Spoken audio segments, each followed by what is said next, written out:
Hi there, welcome back to part 3 of this series. Join us as we take a fan trip from Cambridge down to Marietta. As we go, let's look at the West Virginia and Ohio story. Well financed, ruthless, daring and streamlined, the WV&O bears no resemblance to the OR&W. Beginning in earnest in the late 1800s, the WV&O sought a quick remedy to its late entry into the world of railroading through expansion. In what could be a prelude to the great rail monopolies of the 1900s, the WV&O ruthlessly cut down and through anything that stood in its path.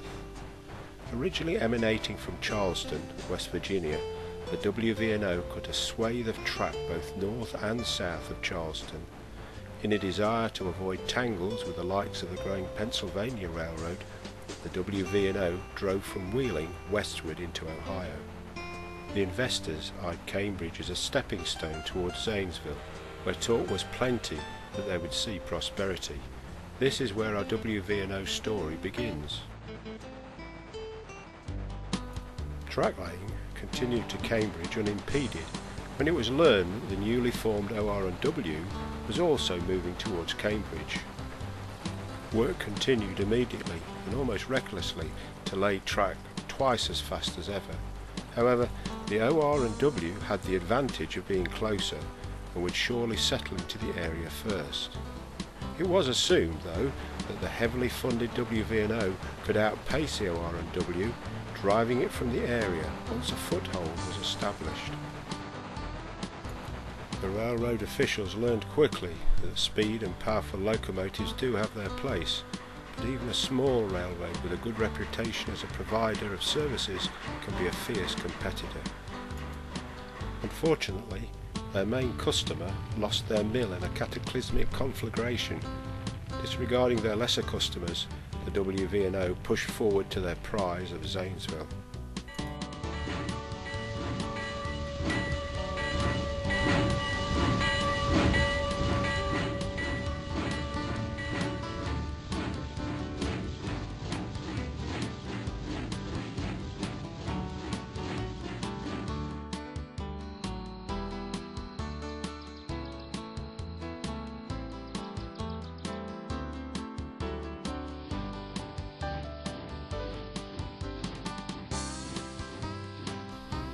As the navvies pounded their way through the Ohio mountains, Irish teams competed furiously with the Chinese ones to win the coveted prize of the most miles laid in one 24-hour period.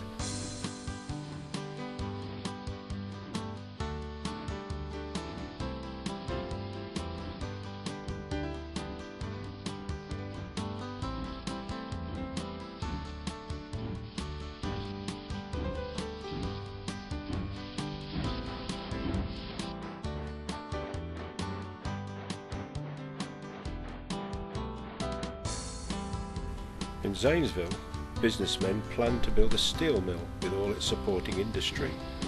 Firstly, a pier for river barges was planned.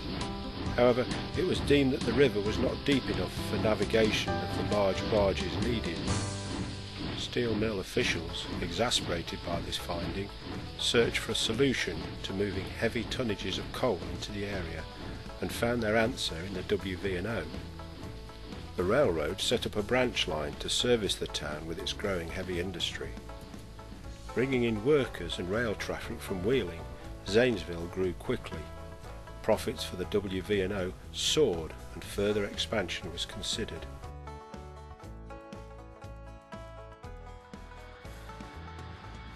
The Zanesville yard manager complained that expansion was quickly outpacing the ability to host and maintain repair facilities for the company rolling stock, so the board considered a compromise.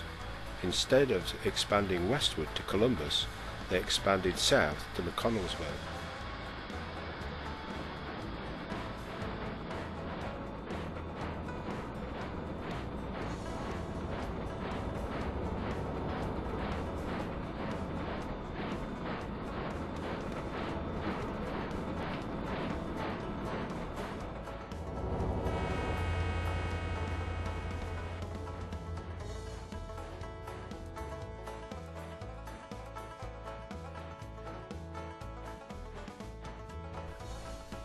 McConnellsville was growing by its own right, thanks in no small part to the presence of the Muskingum River, which at this point is much wider than at Zanesville.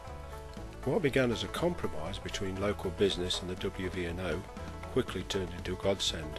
Track was laid in double quick time, and McConnellsville looked forward to a growth into a major railroading centre.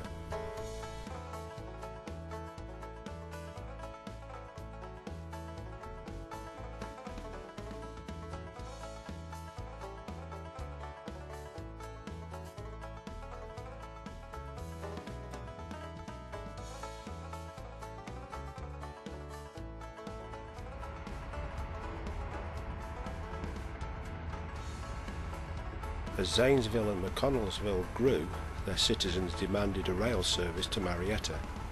Travelling to Marietta by way of Cambridge and the OR&W was too long, they insisted. With profits soaring and the likelihood of a world war in Europe looming on the horizon, WVO planners sought to capitalise and lay track to Marietta. Troops off to war would need transport to the ships back east.